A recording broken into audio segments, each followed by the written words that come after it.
Welcome to today's deep dive. And I just want to start with a massive question for you. What if I told you that the entire century-long standoff between the US, Israel, and Iran actually has, very little to do with religion? Right, which is totally wild because that is the only thing we ever hear about on the news. Exactly. But today we are unpacking a historical text that completely flips the script on everything you thought you knew about the Middle East. I mean, the source material reads less like a dry history textbook and honestly much more like a fast-paced, high-stakes heist movie. It is absolutely mind-blowing. It really is. The sheer energy of this narrative is just contagious. What makes the author's argument so incredibly compelling is that it completely bypasses the usual ideological talking points. Instead, the text frames this entire global conflict as this ruthlessly efficient economic machine. Yeah, a massive money-making machine. Exactly. And the author uses a very specific, very provocative term for this dynamic. They call it a war of parasites. And we need to be exceptionally clear right out of the gate here. The text uses that exact label, parasites, to describe both the Western powers and the Iranian elites. Yes, that is such a crucial point to make right away. We are literally just the enthusiastic messengers today, folks. We are unpacking the mechanics of this argument totally impartially. We aren't taking any political sides here. Not at all. We're just looking at the math. Right. We just want to show you how the author maps out these hidden economies, because the framing is just brilliant. If you have ever watched the news and suspected, that there's a hidden ledger behind all the loud political shouting, well, this deep dive is going to be a massive aha moment for you. We are tracing the money. And to trace that money, we really need to see how the board was set. Oh, absolutely. So let's jump into the time machine and head all the way back to the year 1901. Picture the scene, right? Navies around the world are just starting to realize that oil, not coal, is the absolute future of global power. And enter a British mining magnate named William Knox Darcy. Yes, Darcy. He secures what seriously has to be one of the most lopsided contracts in modern history from the Persian government. I mean, he gets a 60-year concession to explore for oil across almost the entire country. 60 years. That is generations. Right. And in exchange for this monumental right to the nation's resources, he only has to surrender 16% of the net profits. Which is just an unbelievable steal. But the drama of the actual discovery is straight out of a movie. Darcy's engineer, a guy named George Reynolds, is out in the desert drilling for years. Nothing. Coming up totally empty. The investors were furious. Oh, they were done. The official orders to cancel the entire operation are literally in the mail. They are physically on their way to his camp when suddenly, boom, they strike black gold. And by 1909, this singular discovery births the Anglo-Persian Oil Company, which, we all know today as APO's. But the true geopolitical heist, the part where the math gets really shady, begins a few years later. This initiates what the author categorizes as the dark period, running from 1914 all the way to 1951. Right, the dark period. So in 1914, Winston Churchill realizes he has this unparalleled opportunity to secure incredibly cheap fuel for the British Navy. So the UK government steps in and literally buys 51% of APOC. But here's the catch, and it's a huge one. All the accounting books are kept tightly under lock and key in London, and Iran is completely barred from auditing them. Wait. Let's break down how this accounting trick actually worked, because it is just infuriatingly clever. It's exactly like having a roommate who volunteers to do all the grocery shopping for the house, right? But then they refuse to ever show you the receipts, and somehow at the end of the month they insist you owe them 90% of the rent. That is a perfect analogy. It was completely opaque. It's totally rigged. Through this heavily massaged bookkeeping, the text shows that Iran was taking home maybe closer to 9% of the wealth being extracted from its own soil, rather than the agreed-upon 16. No wonder the Iranians were absolutely furious. Oh, they knew they were being robbed. It was a masterclass in financial manipulation by the British. Iran recognized they were being shortchanged, so they actually took the issue to the League of Nations in 1933. Good luck with that. Yeah, exactly. And then later, by 1948 and 49, they formally requested permission to just send in independent auditors, just to look at the books. Which seems like a totally reasonable request. You'd think so. But Britain's response was a flat-out refusal. They argued that forcing an audit would somehow violate British sovereignty, since the company was technically headquartered on British soil. They literally slapped the label of state secret on a private company's ledgers. State secret. The source colorfully points out that whenever you hear the phrase state secret, It usually comes with a pretty putrid odor. Yeah. I mean, you simply cannot squeeze a nation's economy that hard without generating an explosive pushback. You really can't. And that pushback arrives in 1951. Enter Mohammad Mossadegh. He's the charismatic leader of the Iranian parliament. He channels all of this massive public fury and leads a unanimous vote to nationalize the oil industry. They essentially say, that's it, we are locking the gates and taking our country back. But the reaction from London is swift, and it is brutal. They impose a total international naval blockade. They freeze Iranian assets worldwide. They even deny shipping insurance to any vessel that dares to carry Iranian oil. They just tried to completely strangle them economically. Exactly. Britain even takes Iran to the International Court at The Hague. But here's the crazy part. When the court actually rules in Iran's favor, declaring it a dispute with a private company and not a sovereign nation, Britain just ignores the ruling entirely and keeps the blockade going. Wow. They just ignored the international court. Totally. The text points out how the West acted as if the resource wealth of the world just inherently belonged to them by right. And that economic strangulation is devastating for Iran. It pushes them to a point of absolute desperation. So they do something wild. They appeal to the United States for diplomatic help, which the text hilariously frames as the chicken coop appealing to the fox. And this sets the stage for the infamous Operation Ajax in 1953. Right, so the U.S. steps in, initially posing as this neutral mediator. Yeah. But we are in the middle of the Cold War, right? Yeah. So the U.K. whispers the magic word communism. They suggest, hey, Mossadegh might align with the Soviets. And that is literally all the justification Washington needs. Boom. The CIA and MI6 team up to manufacture absolute chaos in Iran. It's a textbook coup. They bribe Iranian generals. They buy off local newspapers to print completely fabricated, defamatory stories, and they even hire professional rioters to stage violent protests in the streets. Unbelievable. And it works. They successfully overthrow Mossadegh's democratically elected government. The sheer audacity of that operation is just staggering to think about. And look what happens next. By 1954, they install a new Shah, and this incredibly lucrative new international oil consortium is born. And just look at the slice of the pie the West carves out for themselves. That's a great deal for them. 40% goes straight to the U.S., another 40% goes to British Petroleum, and 20% goes to French Shell. They try to rebrand it as a fair 50-50 profit split with Iran, but the author points out that those internal audits remained a carefully guarded joke. Nothing really changed for the Iranian people. Not at all. And to protect this highly profitable extraction machine, the new Shah realizes he needs serious muscle. So he establishes the Savak. A secret police. Right, a notoriously brutal secret police force. And the text makes a very explicit link here. It points out that their training came directly from the CIA and Israel's Mossad. Which brings us to a really crazy connection. It does. In exchange for this elite intelligence training and the advanced weaponry he needed to crush domestic dissidents, the Shah cuts this highly covert, extremely controversial deal with Israel. Yes. This specific detail is just a phenomenal piece of the puzzle. The Shah secretly sells Israel 80% of their entire domestic oil needs at dirt cheap prices. And he funnels it all through this covert Eilat-Ashkelon pipeline. Which is just massive. The Iranian public, when they found out, viewed this as profound national treason. But the Shah absolutely relied on that arrangement to maintain his iron grip on power. But here's the thing about power like that. When you fund a secret police force with dark money to systematically torture and crush any domestic opposition, you are not buying long-term stability. You're buying a pressure cooker. Oh, totally. A pressure cooker that is definitely going to blow. Exactly. The Savak tortured anyone who even asked for basic democratic reforms. And by systematically wiping out the secular liberal opposition, they inadvertently pushed all the intellectuals and the working class right into the arms of the religious clerics. Because the mosques were literally the only organized network the Shah couldn't completely dismantle. Which brings the heat right up to the breaking point by the late 1970s. And the visual contrast in the country at this time is just striking. Let me paint this picture for you. In 1971, the Shah throws this opulent, jaw-dropping $100 million party at the ancient ruins of Persepolis. $100 million in the sun. $100 million, just to celebrate the ancient Persian Empire. Meanwhile, the rural countryside is experiencing literal starvation. People have nothing. And his white revolution, this aggressive policy of forced rapid westernization, it just ends up alienating everyone.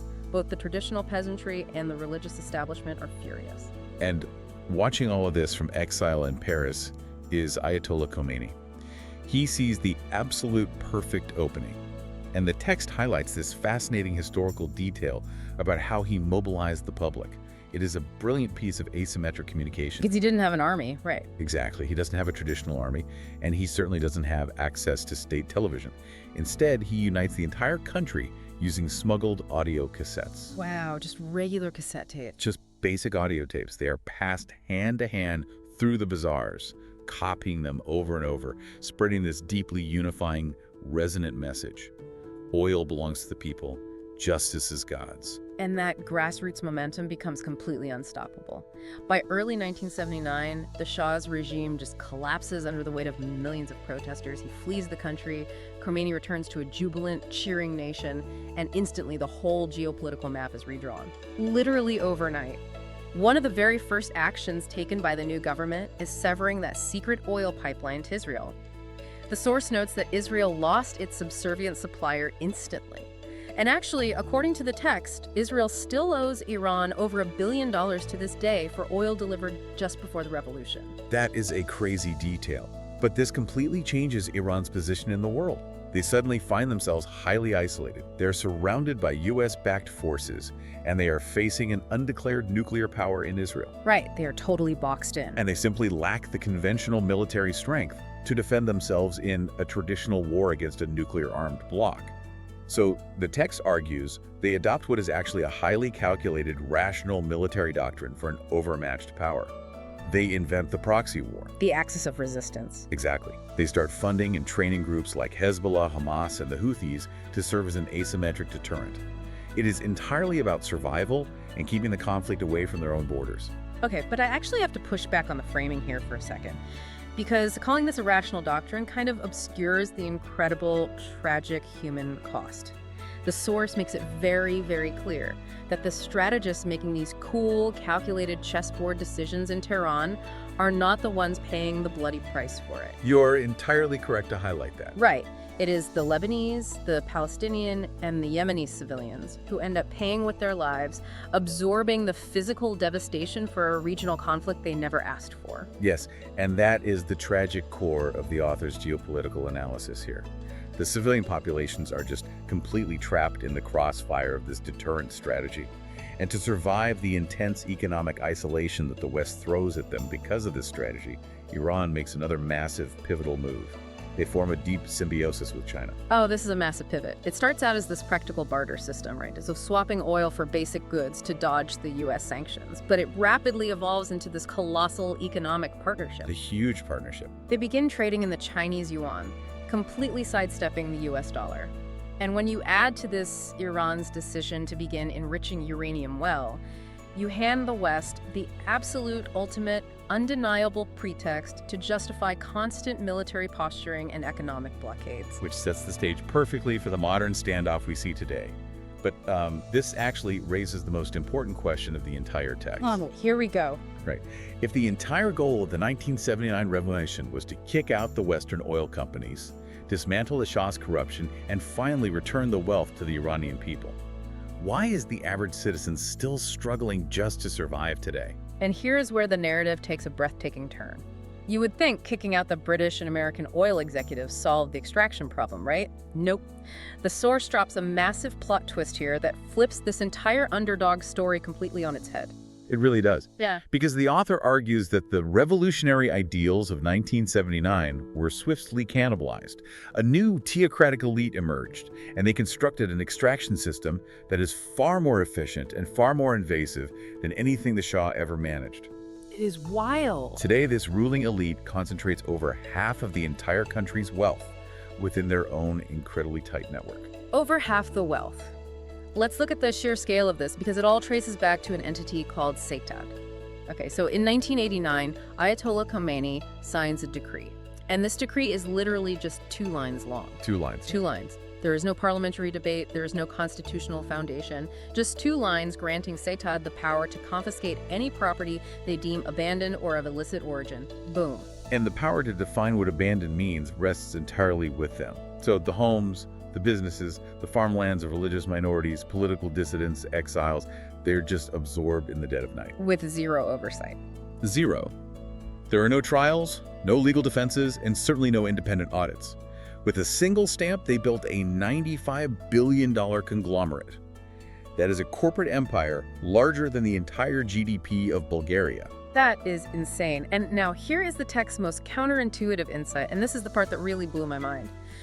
When the West imposes sanctions, the general idea is to build this impenetrable fortress wall around a country to keep the bad actors out, right? That's the theory, yeah. But in reality, what the West has actually done is lock the local mafia inside the walls, completely alone, with a captive audience and an unchallenged monopoly on the entire domestic economy.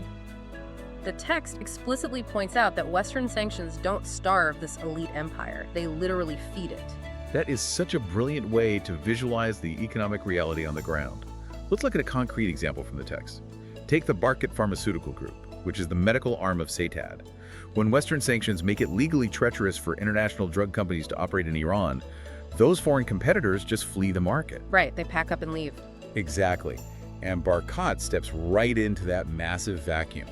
Today, they control up to 70% of the country's essential medicine production. 70%. And let's break down the math on how ruthless this monopoly actually is, because Barkit gets to purchase US dollars from the central bank at a heavily subsidized official government rate. Very cheap rate. Super cheap. And they use that cheap currency to manufacture generic drugs. But because the sanctions mean there is zero outside competition, they turn around and sell those life-saving medications to the Iranian public at exorbitant, sky-high margins. The citizens are literally forced to finance the supreme leader's corporate empire just to buy basic antibiotics. It is the brutal mathematics of manufactured scarcity. The leadership in Tehran actually doesn't need the sanctions to end. According to the source, they completely rely on that isolation to maintain their captive market. Wow. And this mechanism extends far beyond just pharmaceuticals. Let's look at the IRGC, the Islamic Revolutionary Guard Corps. Right, we always see them on the news as a military force. Yes, but the text reveals them as something much bigger. They're effectively an armed, multinational holding company controlling up to half of Iran's GDP. Half the GDP, yes. And their engineering arm, Khatam Al-Anbiya, is the biggest contractor in the country. When foreign infrastructure firms flee because of the sanctions, the government simply hands all the lucrative contracts for dams, subways, refineries. They hand them directly to the IRGC under the banner of national security. It's a perfect cover. Exactly. They pay no taxes, they answer to absolutely no auditors, and they eagerly devour any private Iranian company that even attempts to compete. And they also completely control the borders. Former President Ahmadinejad actually referred to the IRGC publicly as our smuggler brothers. Smuggler brothers, you can't make this up. You really can't. Since sanctioned goods cannot enter the country legally, the IRGC smuggles everything from electronics to auto parts through these invisible docks and shell companies in Dubai or Turkey. The ordinary Iranian citizen ends up paying triple the price on the black market, and that immense markup flows directly into funding those proxy militias across the Middle East. But wait, the absolute pinnacle of this economic machine, the most ingenious mechanism of extraction the text talks about, is the double exchange rate scam. Oh, this is the ultimate heist. It is. Let's look at how this arbitrage actually works in practice. So, Iran maintains two distinct values for the dollar. There's a cheap official rate, which is meant strictly for importing essential stuff like food and medicine, and then there is a much, much higher street rate that ordinary people are forced to use. Right, and that arbitrage is just perfectly designed for exploitation. An elite IRGC front company will request millions of dollars from the central bank at the cheap official rate, and they'll file paperwork claiming, oh, we are importing baby formula. Right. And maybe they actually spend a tiny, tiny fraction of that money on actual formula just to show the customs agents at the border. But they take the vast majority of those cheap dollars and either sell them on the domestic black market at the massively inflated street rate, pocketing the huge difference, or they just park the dollars in offshore accounts in Dubai. Exactly. And the author estimates that this specific currency arbitrage alone pockets the elites $10 to $15 billion every single year. 10 to 15 billion a year. It is a staggering, relentless transfer of wealth. And where does all that wealth end up? The text points squarely at a group called the Agazada. The kids of the elite. Right, the children and grandchildren of this revolutionary clerical elite. While their parents are broadcasting sermons on state television about the virtues of anti-Western martyrdom and suffering, The younger generation is living a radically different reality. Oh, completely different. They are moving an estimated $10 billion a year in capital flight straight out of the country. The kids of these elites are buying multi-million-dollar mansions in Toronto. They are partying in exclusive clubs in Dubai and Europe. And again, there is no domestic pushback allowed. If a regular citizen protests this blatant hypocrisy, CTAD uses its billions to fund the very security forces that will brutally clear the streets.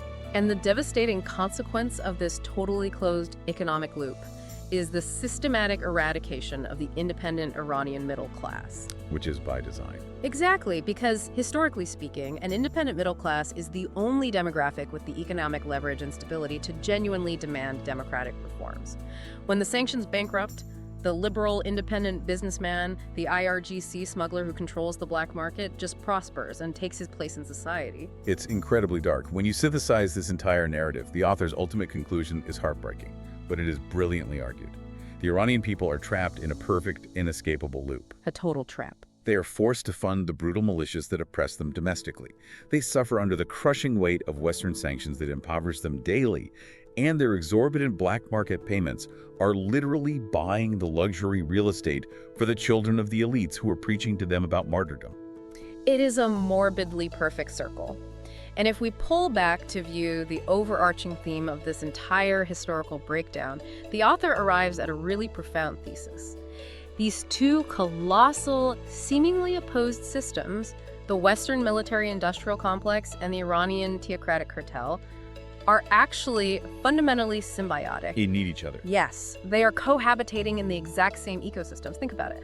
Without the looming, terrifying threat of an axis of evil, Washington would have a remarkably difficult time justifying its trillion-dollar defense budgets to the American taxpayer, right? Absolutely. And without the constant unifying threat of the Great Satan, the Iranian leadership has absolutely no ideological cover to maintain its iron grip on a $95 billion corporate empire. Precisely. The conflict, according to the mechanics laid out in this text, is not a problem that either side is genuinely trying to solve. Not at all. It is a highly lucrative product that both sides are actively selling to their respective populations. And speaking directly to you, the listener, this is what makes analyzing history through an economic lens so incredibly powerful. The real enemy isn't necessarily the other side presented on the nightly news broadcasts. Right. The real enemy is the truth that both systems are systematically hiding from their own citizens. They are banking on the public never figuring out how the math actually works behind the curtain. Which leaves us with a vital, clarifying lens for the future. Yeah. The next time you see an intractable, massive geopolitical standoff dominating the headlines, try to look past the loud ideological shouting. Ask yourself, who is quietly securing a domestic monopoly in the shadows? And who is quietly signing a massive, lucrative defense contract in the background? Follow the money. Exactly, because as this history vividly demonstrates, the loudest, most aggressive arguments usually serve to hide the quietest, most profitable handshakes. Wow, what a brilliant, totally thought-provoking way to look at the world. Thank you so much for joining us on this highly energetic journey through history today. To everyone listening, keep looking for those hidden receipts, keep asking the big questions about how the machinery really works, and we will catch you on the next deep dive.